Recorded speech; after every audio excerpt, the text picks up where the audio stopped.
नमस्कार दोस्तों। आज की कहानी है टेढ़ी सास को बहू ने किया सीधा। आरती की बात सुनते ही बिमला जी ऐसे भड़क उठी जैसे किसी ने उनके मुंह पर दो तमाचा मार दिया हो। बौखलाकर अपने पति के कान भरने लगी। आकाश के पापा, जरा सुनिए तो। अरे क्या हुआ? क्यों पूरा घर सर पर उठा रखा है? आप तो बस अखबार में ही डूबे रहते हैं। कभी घर गृहस्थी में क्या हो रहा है आपको इसकी फिक्र है कि नहीं? मेरी बात सुन लीजिए। अरे, अब बोलोगी भी या खाली चपर चपर करती रहोगी? सुबह की चाय भी मैं चैन से नहीं पी सकता तुम्हारे रहते। अरे हाँ हाँ, आपको भी तो यही लगता है। घर के हर फसाद की जड़ मैं हूँ। आपकी दुलारी बहू ने तो आज खाना बनाने से ही हाथ खड़े कर दिए। मेरे मायके वाले क्या खाली पेट लौट जाएंगे? कह रही है आपकी लाडली बहू, उसे शॉपिंग पर जाना है। यह भी कोई बात हुई? मेहमान आ रहे हैं और भगत करने की बजाय अपने हाथ झटक दिए। मेरे भैया भाभी क्या रोज रोज मेहमान बनकर आते हैं? कह रही है आपके मायके से फौज आ रही है तो आप ही संभालिए। बिमला जी की शिकायत सुनकर राम शंकर जी हल्का सा मुस्कुराए और बोले, बिमला जी, तुम भी बहुत भुलक्कड़ हो। बुढ़ापा है, बुढ़ापे में लोग अक्सर भूल जाते हैं। याद करो, 3 महीने पहले क्या हुआ था? अरे मैं याद दिलाता हूँ, सुनो। 3 महीने पहले बुखार में तपती बहू को तुमने रसोई में घसीटा था। तब तो बड़ी शेरनी बनी फिरती थी। अब क्यों हाय तौबा मचा रही हो? और उसकी छोटी बहन सपना के साथ क्या किया था, भूल गई? कहाँ गई वो अकड़, वो हुक्म चलाने वाला तेवर, या फिर अपनी ही हरकतों का बोझ अब संभल नहीं रहा? दरअसल 3 महीने पहले आरती 3 दिन से तेज बुखार से जूझ रही थी। बदन का एक एक जोड़ दर्द से करा रहा था। कुछ भी खाती तो उल्टी हो जाती, जिससे वह बहुत कमजोर हो गई थी और उसके कमर में असहनीय पीड़ा हो रही थी। डॉक्टर ने उसे सख्त आराम की सलाह दी थी। आकाश ऑफिस निकलते हुए भी कह गया था, आरती तुम आराम करना, किचन का कोई भी काम नहीं करोगी, खाना पीना माँ देख लेंगी। माँ की बातों को ज्यादा दिल पर मत लेना, उन्हें बड़बड़ाने की आदत है। आकाश के ऑफिस जाते ही वह कंबल ओढ़ कर लेटी रही थी कि 2 घंटे बाद भाई का फोन आया। दीदी, माँ तुम्हारी हालत को लेकर बेहद घबराई हुई है। सुबह से ही उनका दिल बेचैन है। मैं उन्हें दोपहर तक हर हाल में तुम्हारे पास लेकर आ रहा हूँ। तुम्हारी तबीयत की बात सुनकर तो उनके हाथ पैर ठंडे हो गए थे और मेरी एक भी बात सुनने को तैयार नहीं, बस बार बार कह रही है मेरी बेटी को क्या हो गया, उसे अकेला मत छोड़ना। उन्हें सच में तुम्हारी बहुत चिंता हो रही है। आरती को मालूम था घर पहुँचते पहुँचते दोपहर हो जाएगी और तब तो माँ और भाई को खाना देना ही पड़ेगा, क्योंकि उसके मायके और ससुराल की दूरी 3 घंटे की थी। अगर सुबह से नाश्ता करके चलेगी भी तो दोपहर तक तो आते आते भूख लगी जाएगी। पर उसके शरीर में तो इतनी ताकत भी नहीं बची थी कि बिस्तर से उठ सके। बुखार था कि उतरने का नाम नहीं ले रहा था और हाथ पैरों में भी बहुत दर्द थे। काफी देर तक मन ही मन घुटने के बाद आरती ने हिम्मत जुटाई और संभल कर बोली, माँ जी, मेरी माँ और भाई सुनील आज आने वाले हैं। मेरी तबीयत इतनी ढीली है कि मैं रसोई तक खड़ी भी नहीं हो पा रही। अगर आप जरा सा देख लेती तो बड़ी मेहरबानी होती। माँ जी, मेरी माँ की तबीयत तो वैसे भी अक्सर नाजुक रहती है, नहीं तो मैं बाहर से ही खाना मंगवा लेती। वे तो खुद अभी 1 हफ्ता पहले ही बिस्तर से उठी हैं। लेकिन उसकी बात पूरी होने से पहले ही बिमला जी का चेहरा ऐसे बिगड़ा जैसे किसी ने नींबू चटा दिया हो। उन्होंने तिरस्कार से कहा, अरे नहीं नहीं, मुझे इस झमेले में बिल्कुल मत घसीटो। तुम्हारे मायके वाले आ रहे हैं तो रसोई तुम ही संभालो। मुझे क्या खबर कि वो किस तरह का खाना खाते हैं। अगर जरा सा नमक तेल इधर उधर हुआ ना तो 100 बातें सुननी तो मुझे पड़ेगी। सीधी सी बात है, अपना बवाल खुद ही निपटाओ। और गहरी सांस लेकर आगे बोली, मुझे खुद इतनी कमजोरी लग रही है कि खड़े रहना मुश्किल हो रहा है। मेरे से कोई भारी भरकम काम होने वाला नहीं, जो करना है तुम ही करो। कमरे में पहुंचते ही बिमला जी ने झट से अपनी बेटी बबली को फोन मिलाया और ऊंची आवाज में बोली, देख रही हो बेटी, आजकल की बहुएं तो बस नाम की गृहलक्ष्मी होती हैं। जरा सी तबीयत खराब हुई नहीं कि बिस्तर पकड़ा लिया और फिर शुरू बीमारी, चक्कर, कमजोरी का लंबा नाटक। असल बात तो ये है कि मायके वाले से मिलने का बहाना चाहिए और कुछ नहीं। वह जानबूझकर अपनी आवाज और ऊंची कर देती हैं ताकि आरती साफ साफ सुन ले। हर दूसरे दिन मायके वाले सिर पर आ बैठेंगे, हाल चाल पूछेंगे। अरे सीधी बात क्यों नहीं बोलती? मायके वालों से मिलने का मन कर रहा है। कौन सी ऐसी बड़ी बीमारी है जो उठने नहीं दे रही है उसे? और ऊपर से सारी जिम्मेदारी मेरे सिर पर। मैं खाना बनाऊं, मेहमानों की सेवा करूं, समधन जी का स्वागत करूं। मुझसे नहीं होगा ये सब झमेला। फिर बबली भी आग में घी डालने का काम करने लगी। माँ, भाभी तो बस नाटक करेगी और मायके वालों का बोझ आप पर डालेगी। जरा संभल कर, भाभी बहुत चालाक है। विमला जी के हर शब्द में ऐसा जहर टपक रहा था कि आरती का दिल मानो किसी ने कांटों से चुभो दिया हो। एक एक ताना उसके कानों तक साफ साफ पहुंच रहा था और भीतर तक चिढ़ता जा रहा था। आंसू पोंछ कर कांपते हाथों और जलते हुए बदन के साथ आरती किसी तरह रसोई तक पहुंची। फिर उसने धीरे धीरे रोटियां सेकी, आलू टमाटर की सब्जी बनाई, रायता, सलाद और पापड़ तक तैयार कर दिए। दोपहर के ठीक 2 बजे उसकी माँ और भाई घर पहुंच चुके थे। माँ तो रास्ते भर की थकान से हाँफ रही थी, लेकिन दरवाजा खुलते ही बेटी को सामने देख उनकी सांसें ही नहीं, गला भी भर आया। उन्होंने आरती को कसकर गले से लगाया, जैसे उसकी सारी तकलीफ को अपने सीने में समेट लेना चाहती हूँ। और आरती दर्द से जलते हुए शरीर के बावजूद चेहरे पर मुस्कान खींचकर माँ का स्वागत करती खड़ी थी। घर भर में अगर किसी ने आरती की हालत सच में महसूस की थी तो एकमात्र राम शंकर जी थे। उन्होंने झिंझलाती हुए बिमला से कहा, बिमला, ये कैसा बर्ताव है? बहू बुखार में तप रही है और तुमने 2 सूखी रोटियां भी नहीं बनी। जरा सा हाथ बटा देती तो कौन सा पहाड़ ढह जाता। लेकिन बिमला जी तो जैसे गुस्से की भट्टी पर चढ़ी बैठी थी। उन्होंने आंखें तरेर कर कहा, जाकर रसोई में झांकिए जरा। हमें तो बीमारी के नाम पर खिचड़ी तक नसीब नहीं, लेकिन उसके मायके वालों के लिए देखिए, पूरा भोज तैयार है। बीमारी सिर्फ हमारे कामों में होती है, उनके कामों में नहीं। रामशंकर जी बोले, ठीक है, मैं बाजार जाकर समधन जी और सुनील के लिए थोड़ी मिठाई, रसगुल्ले वगैरह ले आता हूँ। विमला जी तुरंत चपट कर बोली, अरे रहने दीजिए, चुपचाप बैठिए। हुजूर में इतना पैसा उड़ाने की जरूरत नहीं। उसकी माँ को डायबिटीज है, ये बात खुद बहू ने ही बताई थी। बहू ने रोटी बना दी, बस वही काफी है।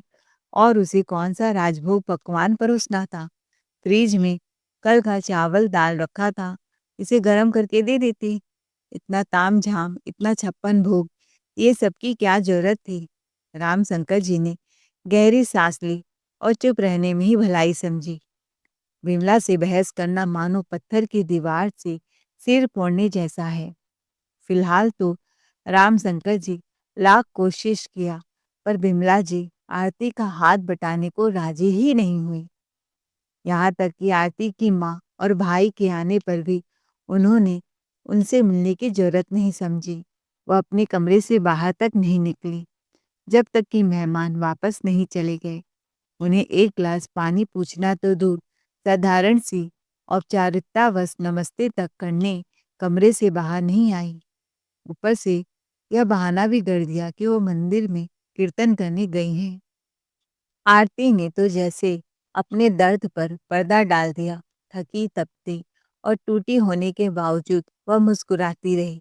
उसने पूरे दिन अपनी माँ और भाई के सामने ऐसे व्यवहार किया मानो सब कुछ बिल्कुल ठीक हो, ताकि उन्हें उसकी सास के असली रूप की भनक तक न लगे। आरती को सास का व्यवहार भीतर तक चुभ गया, मगर उसे यह तसल्ली थी कि रामशंकर जी लगातार उसके माँ के पास बैठे रहें, हाल चाल पूछते रहें। लेकिन सास की इस बेरुखी से आरती बिल्कुल टूट चुकी थी। अपने ऊपर ताने और उपेक्षा वह सह लेती, पर अपनी मायके, अपनी माँ और भाई का अपमान तिरस्कार कोई भी बेटी बर्दाश्त नहीं कर सकती। रात को जब आकाश ऑफिस से लौटा तो आरती ने सारी घटना आंसुओं में डूबी आवाज में सुनाई। वह सिसकते हुए बोली, आकाश, अब मैं माँ और भैया को साफ कह दूंगी कि वे यहाँ ना आया करें। अपनी बेइज्जती मैं सह लूंगी, पर अपनी माँ और भाई के लिए अपमान तिरस्कार कोई लड़की बर्दाश्त नहीं कर सकती। आकाश यह सुनकर भड़क गया। पिताजी ने भी माँ जी को कितनी बार समझाया, पर वह लाख बुलाने पर भी कमरे से बाहर नहीं निकली। फिर कीर्तन करने मंदिर चली गई। कितना अपमान हुआ मेरी माँ का, पर उन्हें कोई फर्क तक न पड़ा। आकाश गुस्सा दबाते हुए बिमला जी के कमरे में पहुंचा और वह बोला, माँ, माँ, यह सब क्या है? ऐसा व्यवहार क्यों? आपको पता था आरती की तबीयत ठीक नहीं, डॉक्टर ने आराम कहा था, फिर भी आपने मदद तो दूर, मिलने तक उसकी माँ से नहीं आई। बिमला जी ने बिना सोचे तीखे स्वर में पलट कर कहा, हाँ, आ गया तू भी? तेरे पापा कम थे क्या, जो तू भी अपनी बीबी की तरफदारी में खड़ा हो गया? जब डॉक्टर ने मना किया था तो किसने कहा उसे खाना बनाने? आराम करती तो मर थोड़े ही जाता कोई। और सुन ले बेटा, हम तो अपनी बेटियों के घर एक गिलास पानी तक नहीं पीते, इतना लिहाज रखते हैं हम। अब अगर समधन जी बिना खाना खाए लौट भी जाती तो आसमान नहीं टूट पड़ता। और खिलाना ही था तो फ्रिज में कल का बचा हुआ खाना पड़ा था, जरा गर्म करके दे देती। कौन सा उन्हें राजभोग का भंडारा चाहिए था? आकाश अवाक हो गया। माँ, ये कैसी बातें कर रही हो आप? वे मेहमान थे हमारे। आरती के माँ और भाई इतनी दूर से आए थे और आप नमस्ते तक करने नहीं आए, उल्टा ताना मार रही हैं। और माँ, आप किस प्राचीन युग में अटकी हुई हैं? आजकल कौन सा जमाना है कि बेटियों के घर खाना नहीं खाया जाता? वो सब 2 पीढ़ी पहले की सोच थी। अब बेटा बेटी में कोई फर्क नहीं माना जाता। ये कैसा अजीब सा रिवाज पकड़े बैठी हैं आप? माँ, मेहमानवाजी सिर्फ पैसों से ही नहीं होती, इज्जत, प्यार और सम्मान से होती है। अगर आपकी यही अकड़ रही तो कल को हमारे दरवाजे पर एक कुत्ता तक नहीं आएगा। विमला जी तिलमिलाकर बोली, क्यों हाथ बटाऊं मैं? तुम्हारी बीबी को तो बोलने की तमीज तक नहीं। जरा सा बीमार क्या हुई, नखरे शुरू। हमारे जमाने में बहुएं बुखार में भी गाय भैंस संभाल लेती थी। उनका हर शब्द जहर की तरह गिर रहा था। आकाश सिटक गया। उसे साफ समझ आ गया कि माँ को समझाना दीवार से सिर भिड़ाने जैसा है। वह बिना खाना खाए अपने कमरे में चला गया। दूसरे ही दिन आरती की छोटी बहन सपना अचानक घर पहुंच गई। दरवाजा खोलते ही आरती हैरान रह गई। अरे सपना, तुम यहाँ? सपना ने दीदी को देखते ही कहा, दीदी, आपको क्या लगा था माँ को खबर नहीं होगी कि उनकी बेटी किस परेशानी से गुजर रही है? माँ ने आपकी आवाज की थकान तक पढ़ ली, तभी तो मुझे भेज दिया कि मैं आपकी देखभाल करूं। वैसे भी मेरे एग्जाम खत्म हो चुके हैं, छुट्टियां हैं, तो सोचा अब यहीं एक आध हफ्ते रुक कर आपकी सेवा करूं। उधर आकाश ऑफिस जाने को तैयार खड़ा था। वह बोला, बहुत अच्छा किया सपना, तुम आ गई तो मुझे तसल्ली रहेगी। आज शाम को मेरी फ्लाइट है विदेश जाने की। अब मैं वहाँ मन लगाकर काम कर पाऊंगा। तुम अपनी दीदी का ध्यान रखना, देखना बिस्तर से ना उतरे। ठीक है जीजा जी, आप निश्चिंत होकर अपने काम पर जाइए। यह कहकर आकाश ऑफिस चला गया। सपना के आने से आरती के मन का आधा बोझ उतर गया। उसे पहली बार लगा, चलो अब इस घर में कम से कम कोई तो है जो मेरा अपना है। सपना के आते ही सास बिमला जी के दिल में जलन का ज्वालामुखी फूट पड़ा। बिमला जी ने ओठ टेढ़े करते हुए राम शंकर जी से कहा, देखिए जरा, बहू की बहन आ गई और किचन की सारी जिम्मेदारी उसी पर छोड़ दी है। अरे भाग्यवान, खुद तो एक कप चाय समय पर बनाकर देती नहीं और उपदेश ऐसे देती हो जैसे बड़ी गृह लक्ष्मी हो। अरे भाई, उसकी बहन आई है, सेवा शुश्रूषा कर रही है तो कर लेने दो। तुम क्यों ऐसे मुंह फुलाए बैठी हो? थोड़ा आराम कर लो, जाओ मंदिर कीर्तन में चली जाओ। पर बिमला जी को चैन कहाँ।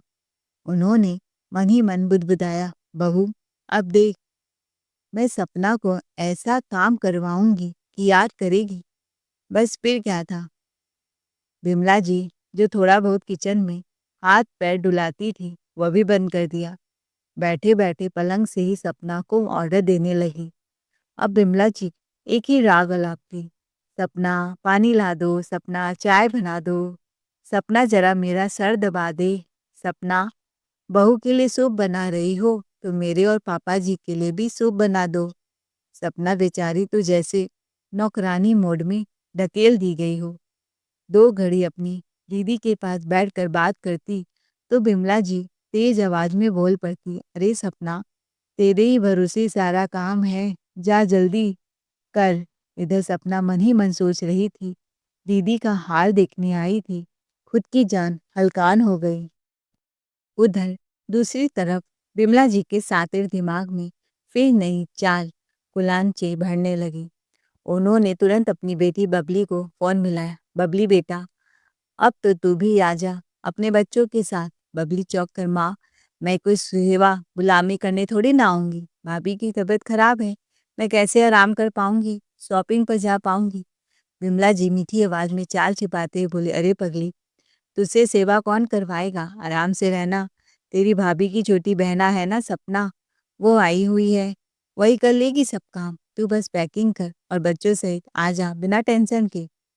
फोन रखते ही बिमला जी बहू के कमरे में घुसी और तंज भरे लहजे में बोली, बहू सुन रही है ना, तेरी बेचारी बहन अकेली कितने काम संभालेगी, इसीलिए मैंने बबली को भी बुला लिया, वो भी आ जाएगी तेरी सेवा करने।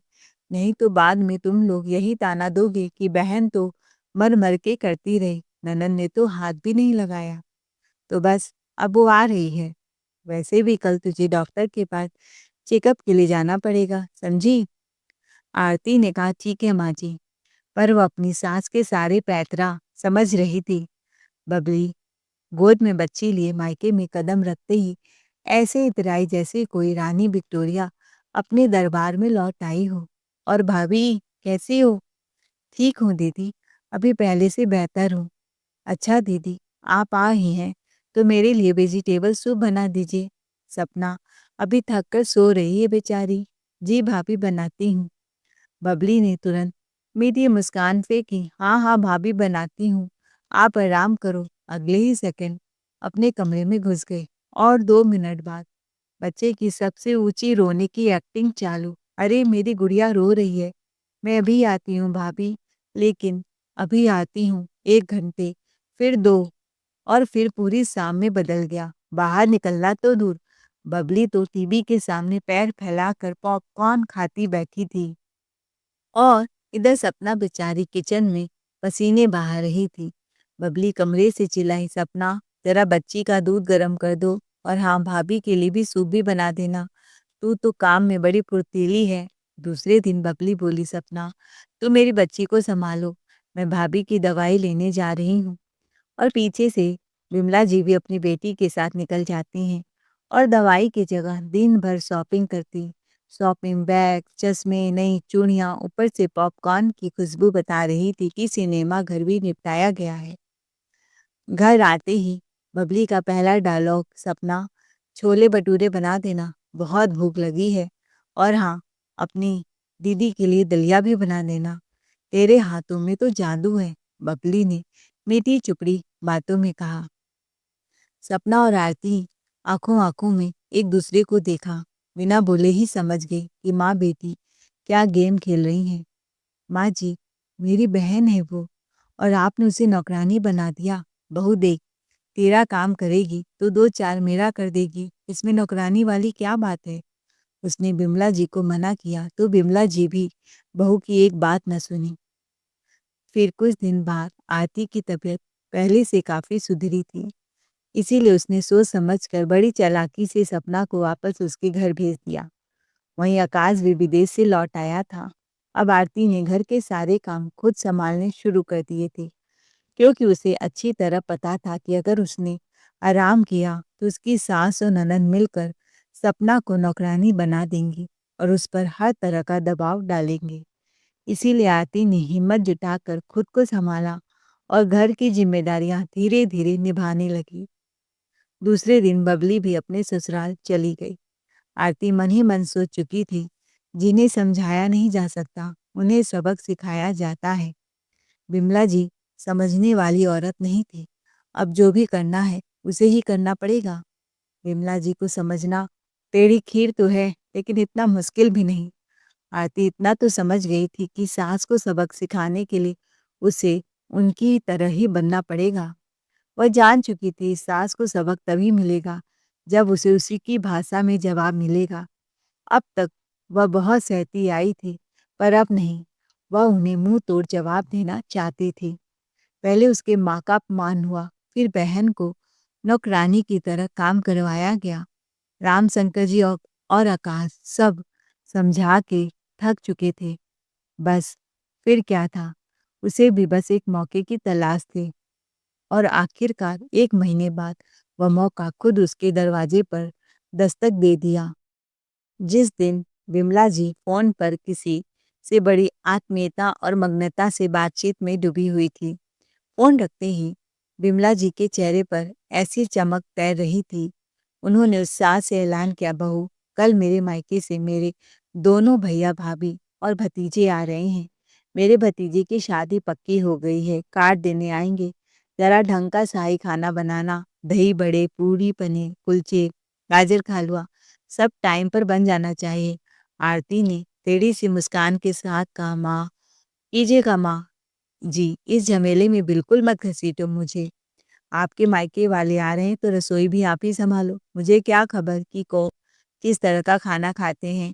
अगर जरा सा नमक तेल इधर उधर हुआ ना, तो 100 बातें सुननी तो मुझे पड़ेंगी। सीधी सी बात है, अपना बवाल खुद ही संभालो। मुझे शॉपिंग पर जाना है। आरती की बात सुनकर विमला जी ऐसे उछली जैसे किसी ने करंट लगा दिया हो। क्या कहा तुमने? दिमाग ठीक है तुम्हारा? यह कैसी बेहुदा जवाब है? माँ जी, मैंने वही कहा जो आपने मुझे ही समझाया था जब मैं बीमार थी और मेरे मायके वाले आए थे। बस इतना सुनते ही विमला जी आग बबूला हो गई। उन्होंने चिल्लाकर अपने पति को बुलाया, सुनते हो? देखो आपकी लाडली बहू क्या कह रही है। खाना बनाने से इनकार कर दिया। मेरे मायके वाले क्या भूखे लौट जाएंगे? रामशंकर जी ने व्यंग्य से हंसते हुए कहा, बिमला, उस दिन तुमने ही तो बहू को बुखार में रसोई में ढकेला था और वही परिणाम आज तुम्हारे सामने खड़ा है। अब भुगतो। तुम जैसी सासों के चलते ही बहुएं विद्रोह करती हैं। बड़ी आई तमीज सिखाने वाली। पति की बातें सुन बिमला जी की आंखें भर आईं। आज पहली बार ऐसा हुआ कि बहू के साथ साथ पति ने भी धोखा दे दिया। घर में कोई भी बिमला जी की बात सुनने को तैयार नहीं था। आखिरकार बिमला जी ने तुरंत ऑफिस में आकाश को फोन लगाया, यह उम्मीद में कि बेटा बहू को काबू में करेगा। पर आकाश भी जल्ला पड़ा, माँ, मुझे इन घरेलू झगड़ों से दूर रखो। जैसा करोगी वैसा भरोगी। अब छोटी छोटी बातों पर मुझे परेशान मत करो, और फोन काट दिया। विमला जी अकेले पड़ गई थी। सिर्फ 2 घंटे में मेहमान आने वाले थे और घर में एक दाना भी तैयार नहीं था और पूरा घर अस्त व्यस्त था। आखिरी उम्मीद के सहारे वे बहुत नरम पड़कर बोली, बहू, थोड़ी मदद कर दो। सास बहू के रिश्ते की भी कोई मर्यादा होती है। आरती ने एकदम साफ शब्दों में कहा, मैं कोई नौकरानी नहीं हूँ माँ जी। जिस दिन आपने मेरी बीमारी को नाटक कहा, उसी दिन आपने मुझ पर हक खो दिया। अब हर कोई अपने मायके की जिम्मेदारी खुद उठाएगा, चाहे सास हो या बहू। वैसे भी बीमारी में मेरी बहन आई थी सेवा करने। मेरा तो आपने उल्टा अपना सेवा करवाया था। बुला लीजिए अपनी बेटी को, कर देगी आपकी मदद। बिमला जी समझ चुकी थी कि आज बहू 1 इंच भी नहीं झुकेगी। समय कम था, सो मजबूरी में वे खुद किचन में लग गई। एक तरफ झाड़ू डाल रही हैं और दूसरी तरफ किचन में भागी सब्जी काटने के लिए। थोड़ी देर में मेहमान आ गए। विमला जी ने अपने पति से कहा, जाइए कुछ मीठा बाजार से ले आई। अरे भगवान, मैं बेफिजूल खर्चा नहीं करता। तुम घर में ही हलवा बना लो या फ्रिज में जो बासी होगा वही गर्म करके दे दो। कहते हुए वह मेहमानों के पास बैठने चले गए। विमला जी अपने पति को देखते ही रह गई। फिर जल्दी से हड़बड़ी में चाय चढ़ा दी और अपने भाई को देने पानी पहुंच गई। लेकिन इतनी देर में चाय बहकर गिर गई। बिमला जी के बड़े भाई ने कहा, अरे बिमला, चाय वाय मिलेगा? सर फट रहा है, सफ़र करके आया हूँ। हाँ भैया लाई, पर चाय तो गिर गया था। बिमला जी शर्म और झुंझलाहट में पसीने पसीने हो गई। हल्के से हंसकर बोली, अरे भैया, जल्दबाजी में चाय चढ़ाकर भूल गई। सारा काम मुझे अकेले करना पड़ रहा है। बहू ने भी हाथ नहीं बटाया। अब इस उम्र में इतना काम कहाँ होता है। जैसे ही मेहमान बैठे, भाभी ने हौले से पूछा, बिमला दीदी, ऐसी क्या विपत्ति आ गई कि बहू ने जरा सा हाथ भी नहीं बटाया?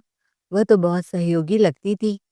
बिमला जी ने तुरंत करारा सा तंज कस दिया, अरे भाभी, आपको क्या पता बहू का असली स्वभाव। मैं ही तो हूँ जो उसके साथ दिन रात जीती हूँ, भुगतती हूँ। मेरी तो किस्मत ही फूटी थी जो ऐसी बहू मिली। पूरी जिंदगी का चैन छीन लिया इस लड़की ने। उनकी बात सुनकर राम शंकर जी का सब्र टूट गया। उन्होंने सबके सामने वर्षों से दबे सच को उजागर कर दिया। बिमला, बस भी करो। आज जो शिकायतें तुम गिना रही हो, वास्तव में वे तुम्हारी ही करतूतों का दर्पण है। यह सुनकर बिमला जी के भाई की त्योरियां चढ़ गई। वे बेहद कटु शब्दों में बोली, दीदी, शर्म आनी चाहिए तुम्हें। बहू पर झूठा दोष मरने से पहले अपने आचरण पर तो नजर डालो। तुम्हारी यह हट, यह अहंकार, यही इस घर की हर कलह की जड़ है। इतने में उनकी भाभी भी बोल उठी, दीदी, भूल बहू की नहीं है, आपकी है। घर की बड़ी होकर भी तुमने छोटा बर्ताव किया। बहू कोई दासी नहीं, वह भी इस परिवार की बराबर की सदस्य है। जिस घर की बड़ी औरत ही न्याय न करे, उस घर की नींव कब तक संभल पाएगी? क्या वह इंसान नहीं है? क्या वह बीमार नहीं पड़ सकती? क्या उसका दर्द, उसकी तकलीफें किसी को मायने नहीं रखती? वह भी हमारी ही तरह मांस हड्डियों की बनी हुई है, पत्थर की नहीं। और फिर जिस तरह आप अपने मायके से प्रेम करती हैं, वैसा ही इसने हर लड़की अपने माँ बाप और भाई के लिए रखती है। इसमें क्या गलत है? बिमला जी कि भाभी ने आगे कहा, दीदी, अभी भी समय है, अपने स्वभाव को संभाल लो। इन्हीं आदतों की वजह से ना आपके पति ना आपसे संतुष्ट है, ना बेटा आपके साथ खुलकर बैठता है। और तो और, शादी से पहले आपने हम भाभीियों को भी कितनी बार उलझाया, कितनी बार घर में खटास डलवाई। हमने तुम्हारी नादानी समझकर सब अनदेखा कर दिया, लेकिन बहू, वह तो पराए घर से आई है, फिर भी तुम उसे दुश्मन मानकर क्यों अपने ही बुढ़ापे को कठिन बना रही हो? उनकी भाभी ने भी सधी हुई लेकिन चुपती आवाज में कहा, 30 दिन वह लड़की इस घर का हर बोझ उठाती है। एक दिन अगर तुम उसे राहत दे दोगी तो कौन सा आसमान टूट पड़ेगा। पहली बार बिमला जी बिना प्रतिकार, बिना बहस, निर्वाक बैठी रह गई। राम शंकर जी, उनके बेटे या बहू, कोई भी उन्हें इतना सटीक आईना कभी नहीं दिखा पाया था, लेकिन भाई और भाभी के शब्दों ने उनके भीतर कहीं दबे हुए पछतावे को जगा दिया। धीरे से उन्होंने कहा, भैया भाभी, शायद गलती सच में मेरी ही है। अगर उस दिन मैं बहू को रोकती नहीं, उसके माँ और भाई को खाना खिला देती, उसकी बहन को नौकरानी की तरह काम में न झोंकती, तो शायद आज मुझे सबके सामने अपमानित होना न पड़ता। उन्होंने कांपते स्वर में आरती को बुलाया, बहू, शायद तू सही थी, मैं तेरी अवस्था नहीं समझ पाई, तेरी तकलीफ को नाटक समझती रही। पर सच तो यह है कि जब तक दुख खुद पर न गुजरे, दूसरे का दर्द समझ में नहीं आता। आज जब मेरे मायके वाले आए और मैं उनके प्रति लाचार महसूस की, तभी जाना कि तू कैसा महसूस करती होगी। माफ़ी तो नहीं मांगूंगी, पर वचन देती हूँ, अब से तुम्हें दुख या बीमारी में कोई भी घर का भार नहीं उठाना पड़ेगा।